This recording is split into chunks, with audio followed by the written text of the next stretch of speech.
জমে উঠেছে ফিফা ২০২৬ বিশ্বকাপ ফুটবল। বিশ্বব্যাপী ফুটবল প্রেমীদের উন্মেদনা এখন তুঙ্গে।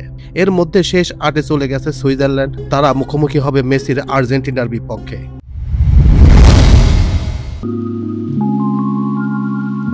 ফুটবল বিশ্বের অন্যতম মহাতারকা লিওনেল মেসির জাদুকরী পারফরম্যান্সে আর্জেন্টিনার অবিশ্বাস্য জয়ে ভাসছেন ফুটবল প্রেমীরা।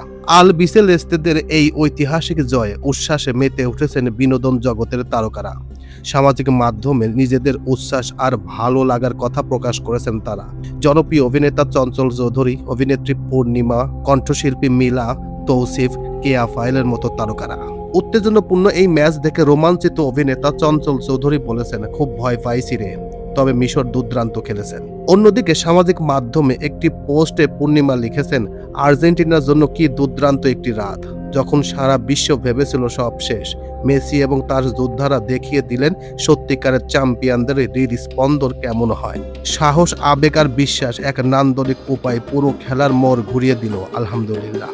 ছোট পর্দার তুমুল জনপ্রিয় অভিনেতা তৌসিফ মাহবুব মেসির এই অবিশ্বাস্য প্রত্যাবর্তন দেখে মুগ্ধ।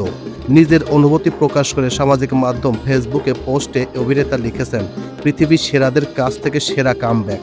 আরেক ছোট পর্দার অভিনেত্রী কেয়া ফায়েলও খেলা চলাকালীন নিজের স্নায়ুচাপের কথা জানিয়ে লিখেছেন, আমার হার্টবিট ফাস্ট হয়ে গেছে। মাঠে বসে খেলা দেখার দারুণ এক মুহূর্ত শেয়ার করে নিয়েছেন গায়িকা মিলা। তিনি মনে করেছেন মাঠে তার উপস্থিতি যেন ভাগ্য ফিরেছেন আর্জেন্টিনার। এই সঙ্গীত শিল্পী লিখেছেন, এই যে দেখো আমি খেলা দেখতে গেলাম, আর যখনই আর্জেন্টিনাকে ডাকলাম অমনি জিতে গেল আর্জেন্টিনা।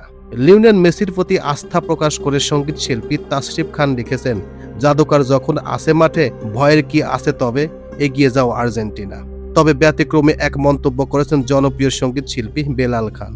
ম্যাচের জয় পরাজয় আর মাঠের আমেজ নিয়ে রসিকতা করে এই সঙ্গীত শিল্পী লিখেছেন, রূপকথাকেও হার মানালো আর্জেন্টিনা। ম্যাচের ৭৮ মিনিট পর্যন্ত কোনো দুর্নীতি ছিল না, রেফারিও ভালো ছিল, কিন্তু যখন থেকে আর্জেন্টিনা গোল দিয়েছে তখন থেকে দুর্নীতি শুরু হয়ে গেছে। হা হা হা।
হুম